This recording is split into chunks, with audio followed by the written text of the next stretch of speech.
America, bonjour, hi Canada. I'm Hugh Hewitt in the ReliefFactor.com studio. Whether or not you are watching on the Salem News Channel or listening to any of my radio outlets across the country, stay tuned because the big stories in Israel, where yesterday the Mossad or somebody exploded 3,000 pagers in Hezbollah headquarters and throughout the country. And in Israel, we are lucky to have North Dakota Governor Doug Burgum, who is visiting the Jewish state. He joins me by phone from Israel. Good morning, Governor Burgum. Thank you for being with me. What are you doing in Israel? Well, good morning, Hugh. Here on a quick 3-day solidarity mission to show those in Israel that many of us in the United States are literally standing with them, and not just figuratively, but literally stand with Israel in Israel as we approach the October 7th anniversary. And of course, I feel in the context of elections back home, protests on college campuses, there's just so much misinformation and misunderstanding about what's going on in this country. And having this morning just toured a kibbutz where one of the atrocities was rained upon just a mile and a quarter from the Gaza border, and then also just left the Nova concert site were just unthinkable. I mean, I just, it's heartbreaking when you look at the pictures and the photos of memorials for 370 young people, to think that we've got young people on campuses protesting, the murder and slaughter of the kind of thing they probably would think they might be doing this weekend. So nights ago, Governor, you've been traveling. A Jewish student at my alma mater, the University of Michigan, where I went to law school, was beaten for being a Jewish student. So it's begun again. It's extraordinary to me. I hope it doesn't go on at North Dakota State. No, not happening in North Dakota for sure. But I tell you what, and you mentioned at the top of the hour, but with I think Americans are forgetting. They're focusing on Gaza. They're have a few sound bites, but this is a country that since October 7th last year has had close to 8,000 missiles launched at this country in the last year. And since this thing that went by in April, the April 14th, where Iran itself directly attacked Israel with hundreds and hundreds of missiles, and again, the United States, in partnership with others in the region, knocking down most of those, and then the current administration saying, "We'll call it a win." I mean, as opposed to saying, "No, we just got attacked." Not by one of the tentacles, but by the head of the whole octopus, which is Iran, who's funding all of this. And then, of course, talk to anybody in the U.S. Navy, and we've got restrictions and interruptions to our global supply chain in the Red Sea because of what the Houthis are doing. And we landed here on Monday, and the day before, they were blowing sirens at the Tel Aviv airport because a ballistic missile had come from Yemen. I mean, we're talking 1,000 kilometers away, aimed at the Tel Aviv airport. So this is there's a not just a conflict going on here. I guess people get semantics. They want to call it a war. But if you were living in the U.S. or Canada and somebody had rained down close to 8,000 rockets on you in the last year, I mean, since August, that's about one an hour if you spread it out. The 4,600 that have come since the April attack, we'd probably say we're at war. I mean, I don't know how. How you would think about that, or I would say, like, hey, we're in a conflict right now, and I think Americans and perhaps the Biden-Harris administration don't even fully understand that, because they keep talking about restricting, sending weapons to Israel at a time when they need our full and unequivocal support. I mean, this is if people see the atrocities of what Hamas inflicted here, there would be a clear side of right and wrong, and who's on the right side from any moral authority in terms of this conflict. Now, Governor Burgum, next hour I'm going to play a tape we've laid down of you and I talking about American energy, and we're going to talk about Israel in that context and their desalinization, their energy production, how Iran is being funded by us. But I want to focus in this first segment of the show on what happened yesterday. What do the Israelis tell you about what happened yesterday? Because it's on the front page of every newspaper in the United States. It's leading every broadcast because it's so remarkable that Israel can carry off, as is suspected, Mossad, an attack on 3,000 senior Hezbollah leaders in order to disable it, probably in anticipation of an invasion of Hezbollah held Lebanon. What do you hear on the ground after one day about that remarkable operation? Well, we had an opportunity to have some conversations with senior government officials last night or coming tonight. This is certainly a topic here as well, and everyone's quite mum the word about who and exactly how from a confidentiality. But I think Hugh, you would understand this better than anyone. But to have that kind of precision, to be able to take out thousands of people precisely, because you're only wearing a Hezbollah pager if you're part of the Hezbollah command structure. And remarkably, of course, it's been reported that the Iranian ambassador, I put that in air quotes, was wearing a Hezbollah pager, because it certainly seems to me that if you're maybe you're not a diplomat, if you're actually wearing a terrorist group's pager and part of their command structure. So that that's again a remarkable thing. But I mean this is the stuff that will go down in history. I mean, in all of this, could be the most successful counter-terrorist attack ever in terms of its precision of hitting the people you want to hit and having the least amount of collateral damage. I mean, it's just remarkable, and I again, when you think about all the the rockets that have been fired from the north into Israel, and the 100,000 people that have been displaced in Israel because of that, with the battles going on with Hezbollah from the north, which barely makes the paper at home because everyone's focused on Gaza and Hamas. But this is it's a remarkable thing, and I think it's a sea change, and certainly what a shock for these terrorist groups to understand that there's that level of precision, infiltration, and capability that exists. Now, Governor Burgum, here at home, we have two very different candidates. You're close with President Trump, full-throated support for Israel, telling him to win the war. He'll support this operation.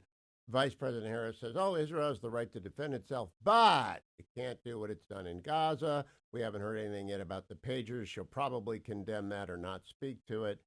Do you have a good sense of the difference the Israelis feel between Trump and Harris? Have you picked that up at all? Well, certainly there's an understanding, but if you're a senior leader in Israel, as they say, you've got very few friends in the world right now. The United States is a friend, and you got to be a friend, whether it's your best friend or which would be President Trump's administration, or your second best friend, which would be the U.S. with somebody else. But clearly they understand that there's two different futures for them after next January 20th and after this election. Because, as you said, I mean, Harris doesn't even put a comma in the sense, I support Israel, but I don't think that they should, receive 2,000-pound bombs. I mean, she's putting conditions on the relationship all the time. When she says, hey, when she says ceasefire, all that Hamas and Iran hear is, there's pressure on Israel to surrender.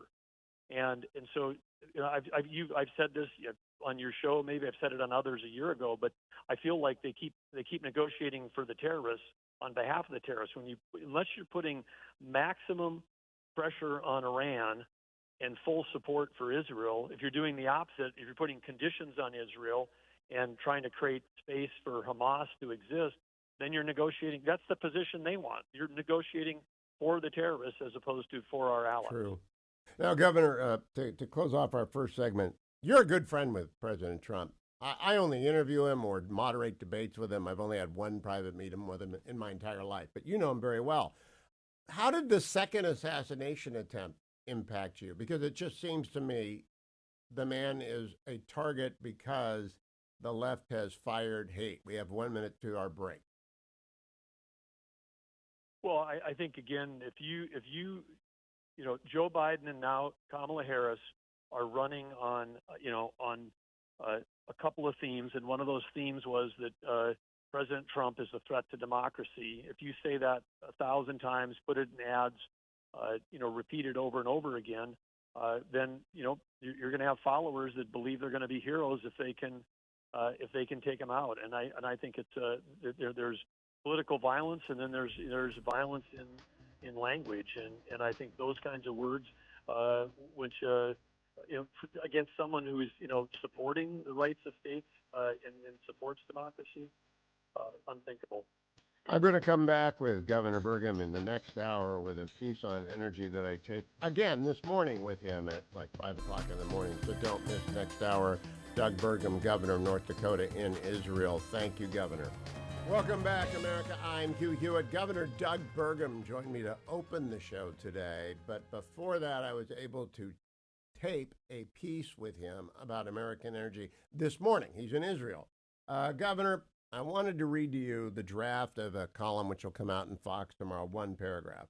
It reads, "Energy is freedom" is one of my favorite sayings, not only because it is true, from putting gas in your car to driving revenues to the U.S. Treasury, revenues which depend heavily on American productivity, which is built on the cost of energy. The only way to really bring down prices is to bring down the cost of their production, the cost of their transportation to market.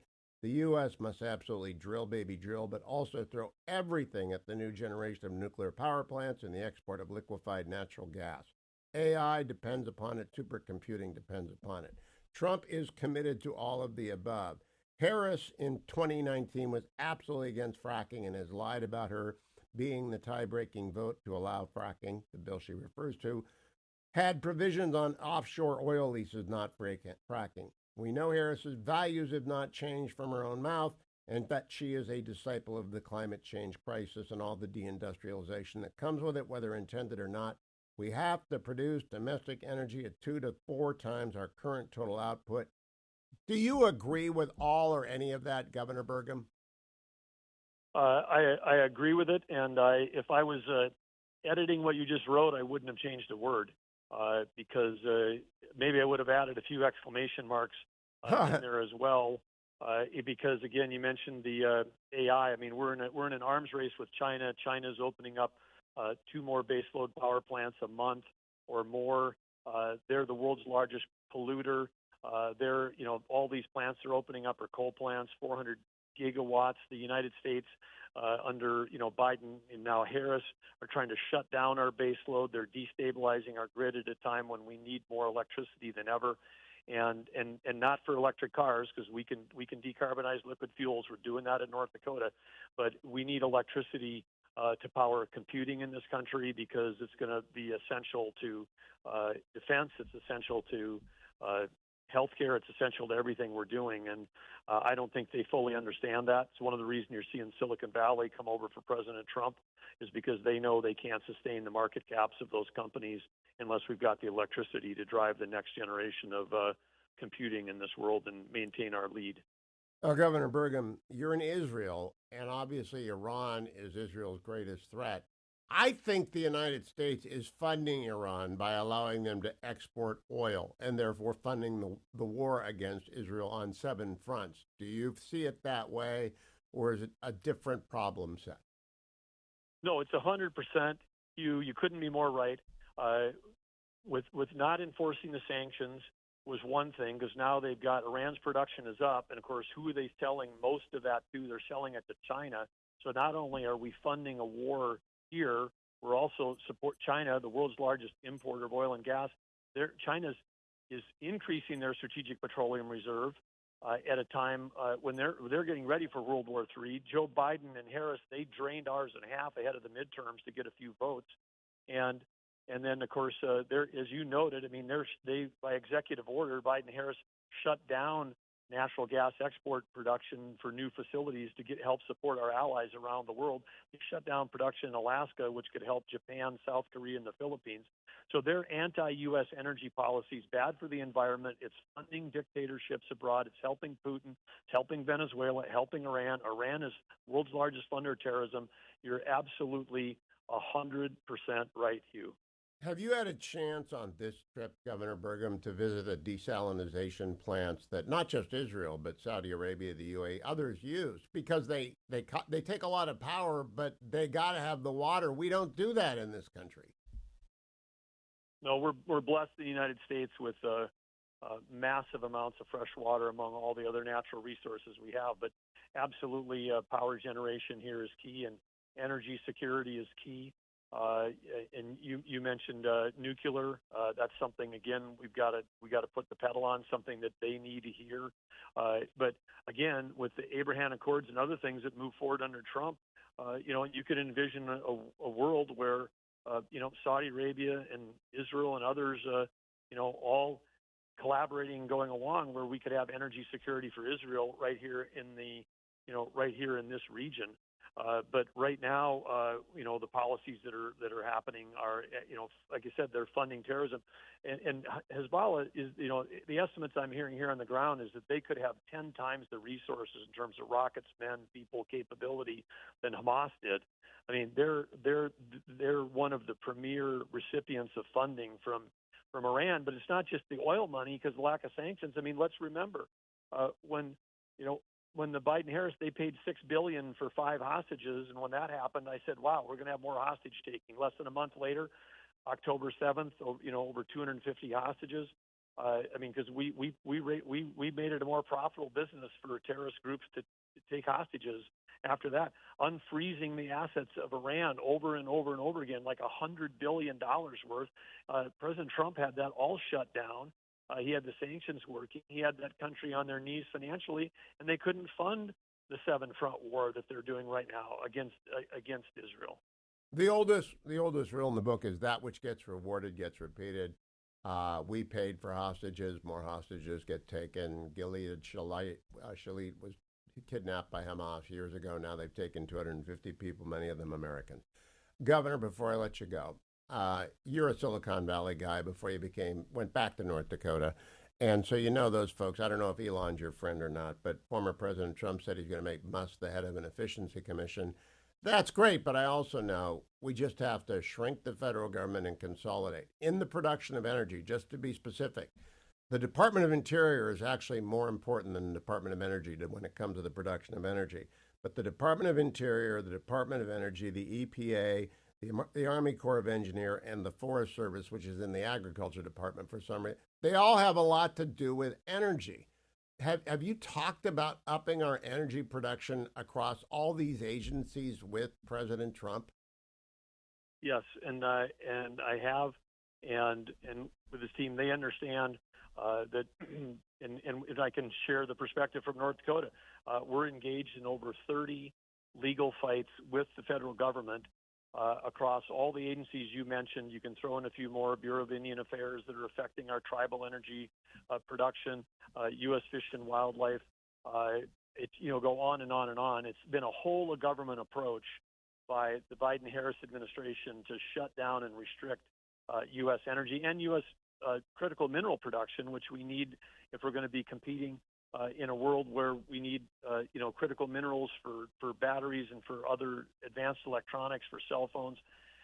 They're shutting down access to the 240 million acres of land. It's not federal land, it's public land. It's land that belongs to the people. Theodore Roosevelt put it away for the benefit and the use of the American public. He didn't set it aside so no one would ever set foot or develop it. He said development needs to be as much about, the land needs to be as much about development as it means about preservation. He saw it as that we could do both, sustainable development. The original conservationist, the Department of Energy today is not one of those groups that we're suing. The Department of Energy is running around throwing out, massive grants in swing states, trying to, influence Senate elections and other things. I mean, they got a grant budget coming out of this legislation that they passed that's bigger than the agency's former budget. $800 million going to Montana to help Tester win, for a power line that we should have been able to build half of that, but it's going to community impact grants, which to me sounds like pork, going into people that might somewhere be located near a power line. I think Tim Sheehy's going to win. I'm pretty sure Kevin Cramer's going to win re-election in your state. But the Department of Interior, I just want my audience to know, and you know it as a governor, within the Department of Interior is the Bureau of Land Management, the Bureau of Indian Affairs, the U.S. Fish and Wildlife Service, they all have impact on the ability to produce energy. The EPA is its own agency. They have permits that produce energy. The Forest Service has land that allows people to do energy. And the Army Corps of Engineers, of course, and the Department of Defense, it's a nightmare to produce energy in the United States. The left wing has made it virtually impossible. Are you winning these lawsuits? We are, and we've won specifically against the BLM. This is the first administration since Harry Truman, the Biden-Harris first one since Harry Truman, didn't hold the lawfully required once a quarter lease sale so the American public could bid on the opportunity to develop minerals on federal land. They did not hold them. And we sued them in court. We won. And now we're battling lease by lease with them. And again, it's the whole thing is ridiculous. It's like kids in kindergarten who are, they said, 735 bids for leases. They approved 35 after the court ordered them to. What about the other 700? They came back with, well, there was a word misspelled. There was this. I mean, they're actively still engaged, even though we won the lawsuit in trying to prevent development. And by the way, you mentioned in your opening statement of this segment, when we develop resources in North Dakota with horizontal drilling, we can go down 2 miles, over 2, 3, and now 4 mile laterally and pull minerals out from underneath federal land without ever setting foot on that federal land. And the federal government gets a royalty, sometimes as high as 18.5%. We send a check, help reduce the deficit, never touch federal land on the surface. Everybody benefits, and they're suing us, trying to prevent us from sending money to the federal government. That's the upside down world we're in right now. I really believe, Governor, energy is how we solve the debt, not the deficit. The $35 trillion debt is by quadrupling. I think President Trump was trying to say at the debate, and I want to get your comments on the debate before you go. I think he was trying to say they have gotten back, they being Biden and Harris, have gotten back to the level of domestic energy production I was at when I left in 2021. Now they've gotten back to that. We need to be 4 times as productive as we are right now. And if we are, he didn't say this, I'm saying, if we are, those royalties will eat away at the debt. Why don't people understand this? Well, I'm so happy you do. You could be a governor of a natural resources state, Hugh, because you get exactly what the opportunity is. And the states, because we take a portion of this, so does Alaska, so does Wyoming, so does Texas. The 5 biggest states together have all created either legacy or permanent funds.